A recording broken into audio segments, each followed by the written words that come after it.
नमस्कार। मंजू गोजे, सहायक प्राध्यापक हिंदी, आचार्य पंत श्री वीरेंद्र मुनि नाम साहब, शासकीय स्नातकोत्तर महाविद्यालय कवर्धा।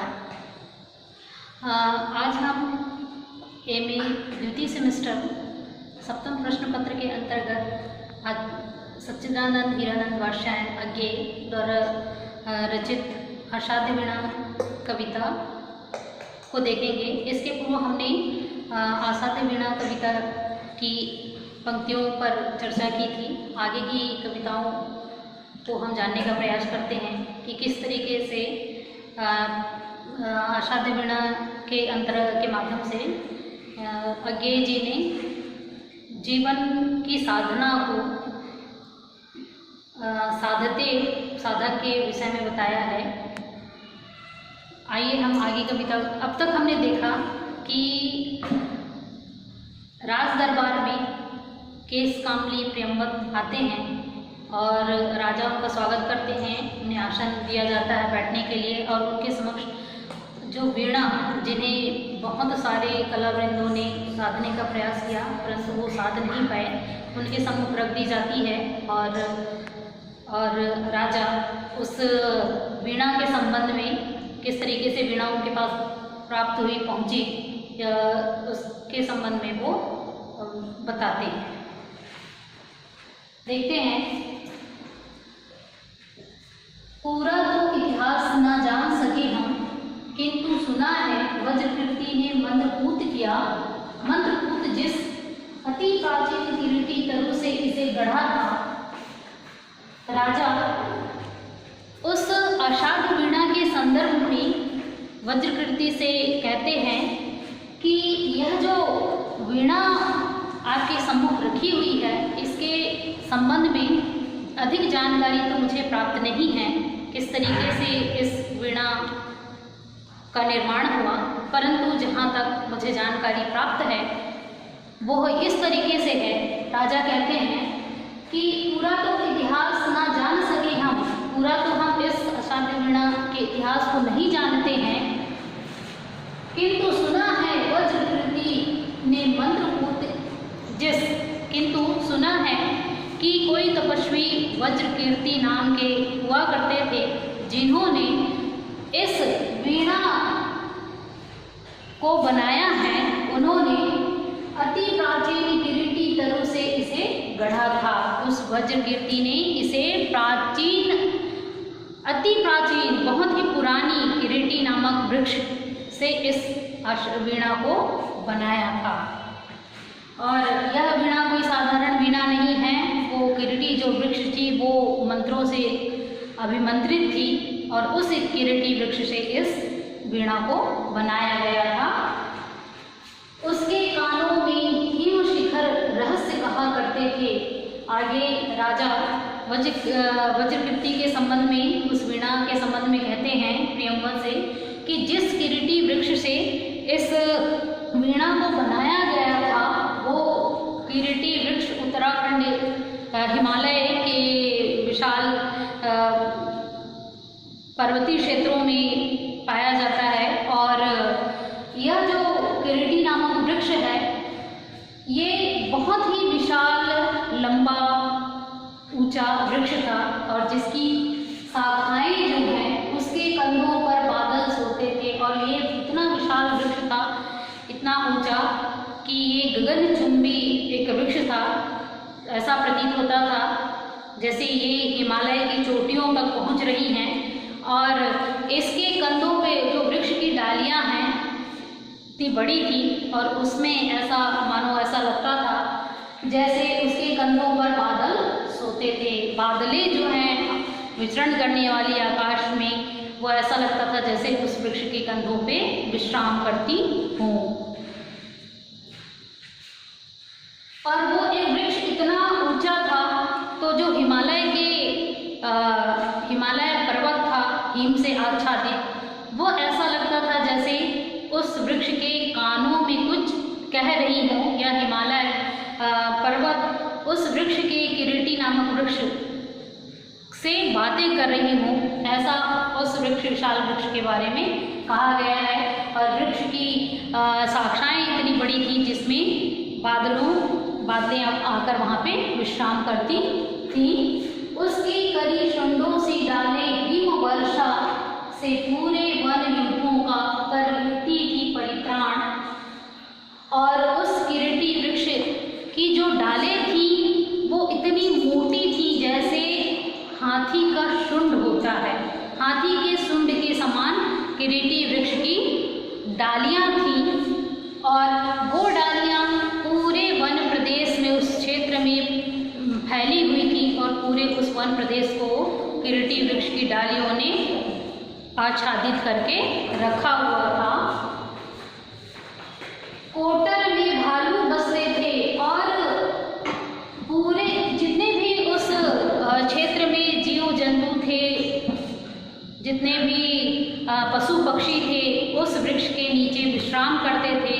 और जब भी कोई हिम वर्षा होती थी या हिमालय का जो क्षेत्र था वहाँ से हिम वर्षा होती थी तो सभी जीव जंतु इस वृक्ष के नीचे आ जाते थे और हिम की वर्षा से उनकी रक्षा हो पाती थी। कोटर में भालू बसते थे। किरीटी वृक्ष इतना विशाल था, उसके तने में जो कोटर हुआ करता था उसमें भालुओं का वास होता था।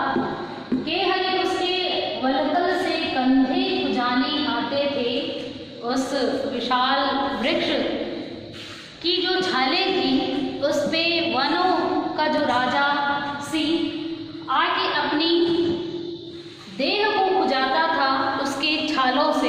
इस तरीके से इस किरीटी वृक्ष के संदर्भ में राजा जो है प्रियंवद से कहते हैं और सुना है जड़ उसकी जा पहुंची थी पाताल लोक। राजा आगे उस किरीटी वृक्ष के संदर्भ में कहते हैं कि और सुना है कि जो किरीटी वृक्ष था वो इतना विशाल था कि उसकी जो जड़ें जो है पाताल लोक तक पहुंच गई थी।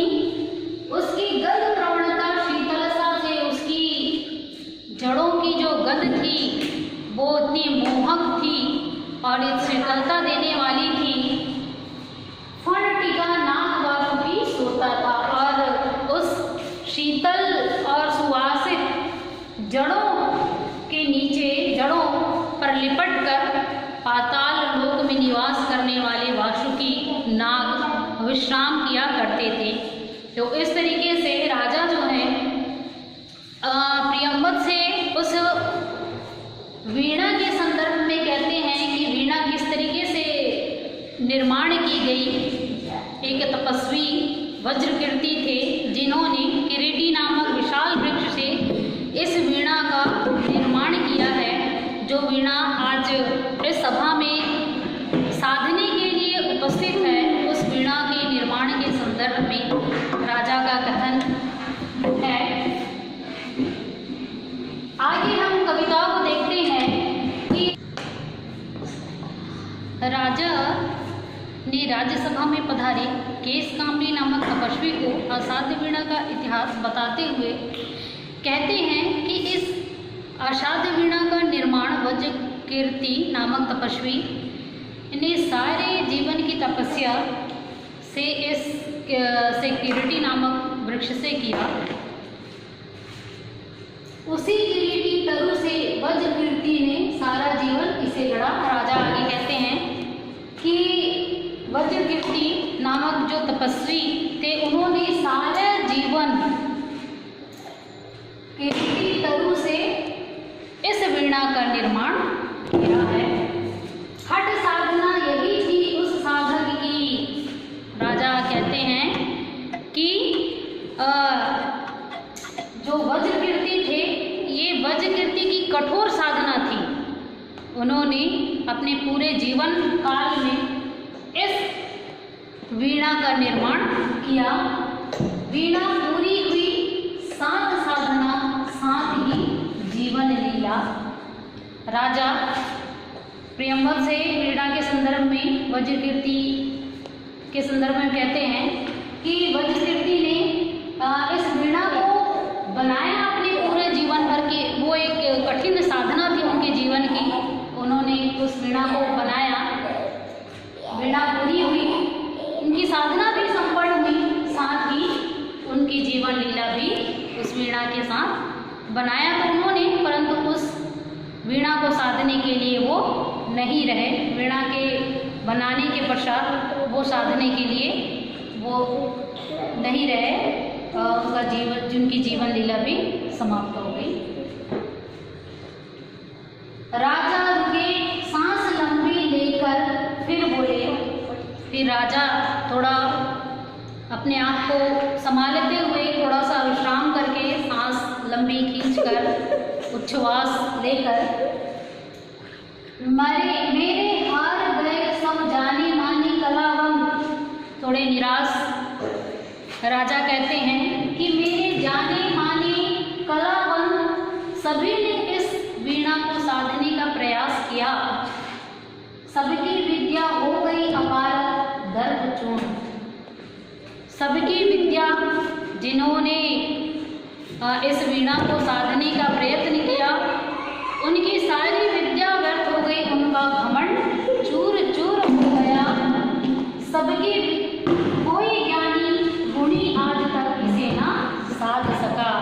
राजा कहते हैं कि कोई भी ज्ञानी गुणी आज तक इसे साध नहीं सके। आए तो बहुतों ने इसे साधने के लिए, परंतु किसी की भी साधना, किसी का भी ज्ञान यहाँ सफल नहीं हो पाया। और यह जो वीणा है अभी तक साधी नहीं जा सकी है। अब यह असाध्य वीणा ही ख्यात हो गई। इस वीणा को कोई अब तक साध नहीं पाया, इसीलिए यह असाध्य वीणा के रूप में ख्यात हो गई है, प्रसिद्ध हो गई है।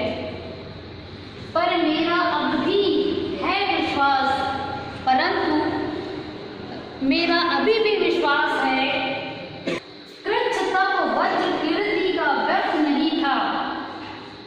राजा कहते हैं कि मेरा अभी भी विश्वास है कि जिस वज्र कीर्ति ने अपना सारा जीवन इस वीणा को बनाने में लगा दिया, निर्माण में लगा दिया, उस महान तपस्वी वज्र कीर्ति का जो तप था, जो साधना थी, वो व्यर्थ नहीं जाएगी, उनका बलिदान व्यर्थ नहीं जाएगा। वीणा बोलेगी अवश्य, पर कभी वीणा बोली, मुझे विश्वास है कि इस वीणा से तान अवश्य निकलेंगे, इससे गान अवश्य होगा, इससे राग अवश्य निकलेंगे, परंतु तभी वीणा तभी बोलेगी इसे जब सच्चा स्वर सिद्ध गोद में ले लेगा। जब कोई सच्चा स्वर साधक इसे अपनी गोद में लेगा और सच्ची साधना से, सच्चे मन से जब इस वीणा को साधेगा, तो मुझे विश्वास है कि इस वीणा से अवश्य ही सुर निकलेंगे। इस तरीके से राजा जो है प्रियंवद से कहते हैं वीणा के विषय में कि वीणा का निर्माण वज्रकीर्ति ने किया, और इसे कई लोगों ने, कई स्वर साधकों ने, कई कलावंदों ने साधने का प्रयास किया, परंतु यह वीणा साध ही नहीं गई, और इसी के कारण इस वीणा का नाम असाध्य वीणा पड़ा।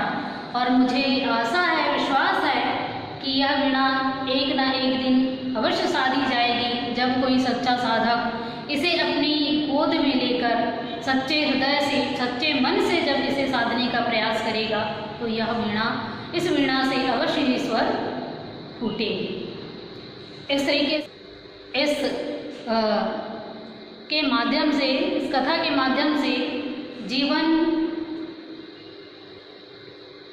एक साधना है, और इसे एक सच्चा साधक ही साधता है। संस्कृत निष्ठ शब्दावली है, असाध्य वीणा के इतिहास पर प्रकाश डाला गया है, साथ ही उस किरीटी तरु की महत्ता भी बताई गई है, जिससे इस वीणा का निर्माण किया गया है। करी सुंडों, जिसमें उपमा अलंकार है, मानवीकरण किया गया है। इस तरीके से यह कविता जो है असाध्य वीणा अज्ञेय की बहुत लंबी कविता है। इस प्रकार राजा ने प्रियंवद से उस असाध्य वीणा के निर्माण के संदर्भ में बताया कि वज्रकीर्ति नामक तपस्वी ने वीणा का निर्माण किया, और निर्माण के पश्चात वो उसे साधने के लिए नहीं रहे, उनकी जीवन लीला समाप्त हो चुकी थी।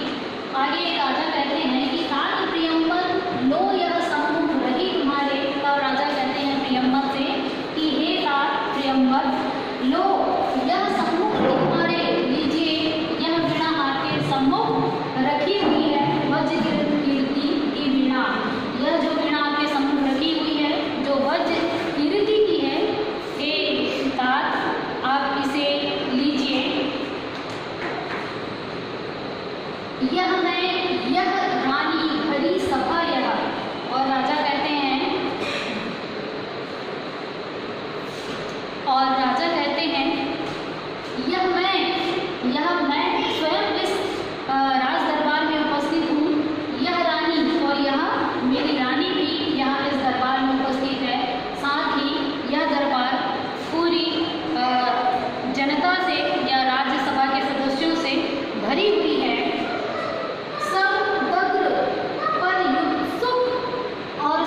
तत्पश्चात वीणा कही जाती है, उससे कोई स्वर तो फूटे।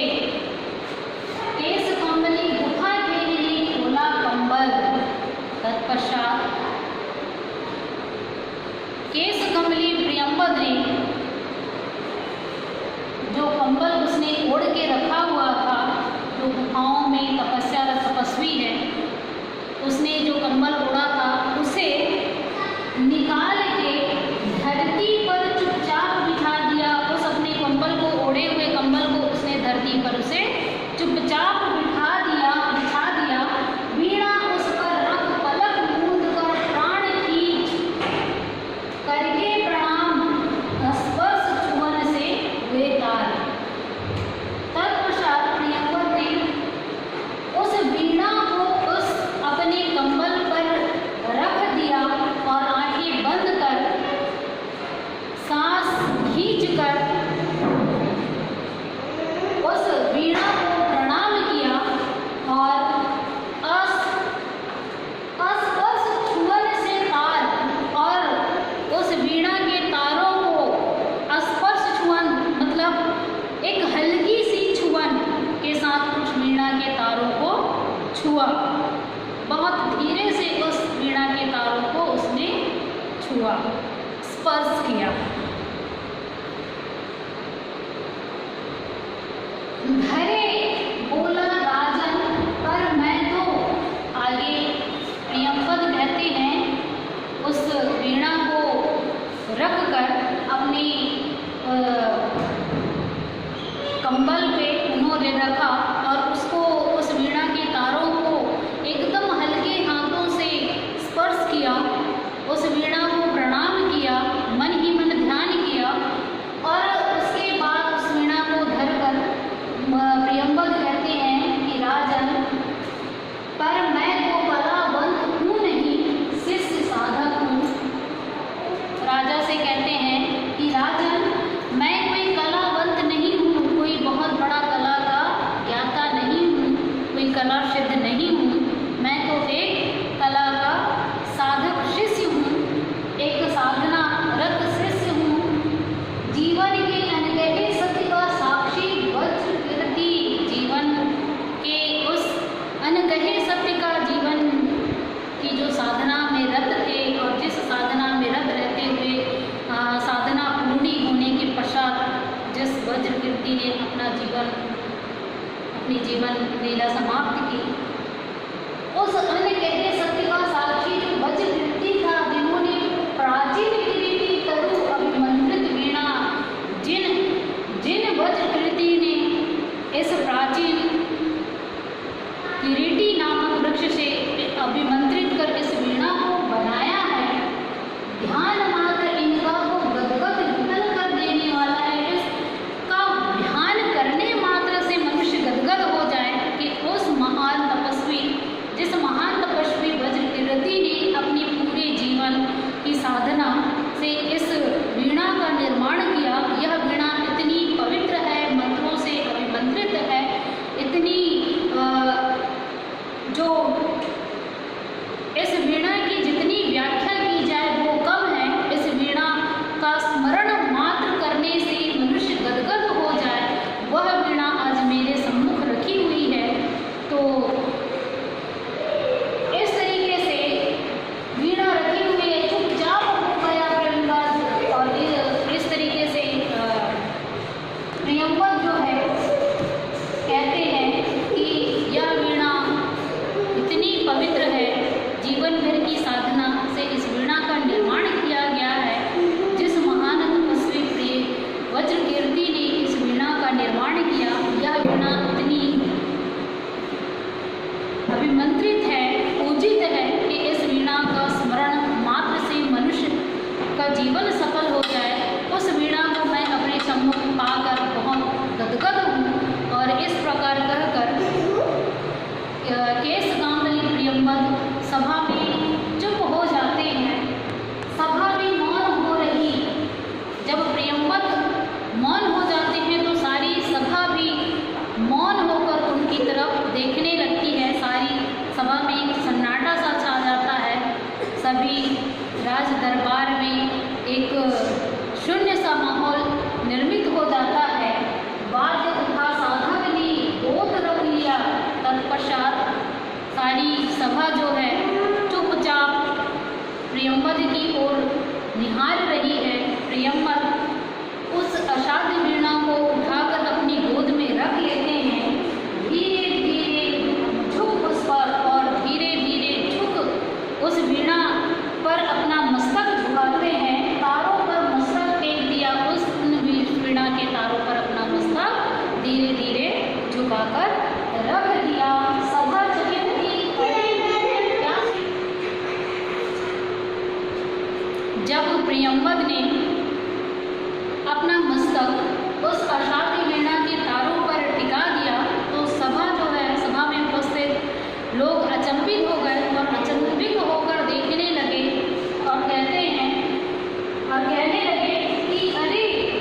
क्या वीणा सचमुच असाध्य है? क्या वीणा को असाध्य, इसे कोई साध नहीं सकता, इसे कोई साधा जा नहीं सकता? पर उस स्पंदित सन्नाटे में, परंतु उस गहरे सन्नाटे में मौन प्रियंवद साध रहा था वीणा, परंतु उस गहरे मौन सन्नाटे में प्रियंवद ध्यान मग्न होकर वीणा को साधने का प्रयास कर रहा तथा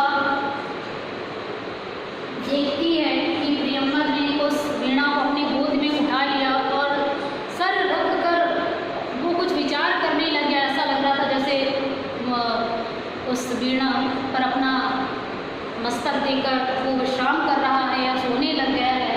तो सारी जनता जो सभा में उपस्थित थी, उनके मन में विचार आ रहा था। वो सोच रहे थे कि क्या प्रियंवद ने अपनी असफलता स्वीकार कर ली, और अपनी असफलता स्वीकार कर या इसने इस मस्तक, अपना मस्तक इस वीणा पे दे रखा है, अपनी पराभूत हो गया है। इस तरीके से सभा में जितने भी सभा सद थे, जनता उपस्थित थी, सभी लोग विचार कर रहे थे। परंतु इस काम्बली प्रियंवद चुपचाप उस सन्नाटे में मौन प्रियंवद साध रहा था वीणा, परंतु उस गहरे सन्नाटे में अपना सिर उस वीणा पर रख कर प्रियंवद उस वीणा को साधने का प्रयत्न कर रहा था। विशेष के रूप में देखते हैं गेय जी ने पूरी कविता में संस्कृत के शब्दों का बहुत आयत से प्रयोग भी किया है। कविता में मानवीकरण अलंकार का प्रयोग किया गया है, मानवीकरण किया गया है। कृति वृक्ष की शाखाओं को बाहों के रूप में, पहला ही बाहों के रूप में मानवीकरण किया गया है।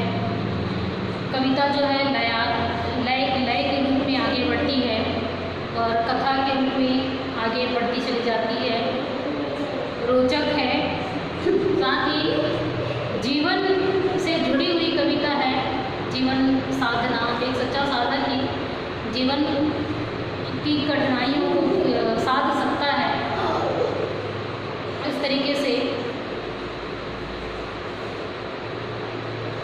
लाक्षणिकता, लाक्षणिकता प्रतीकों का प्रयोग किया गया है।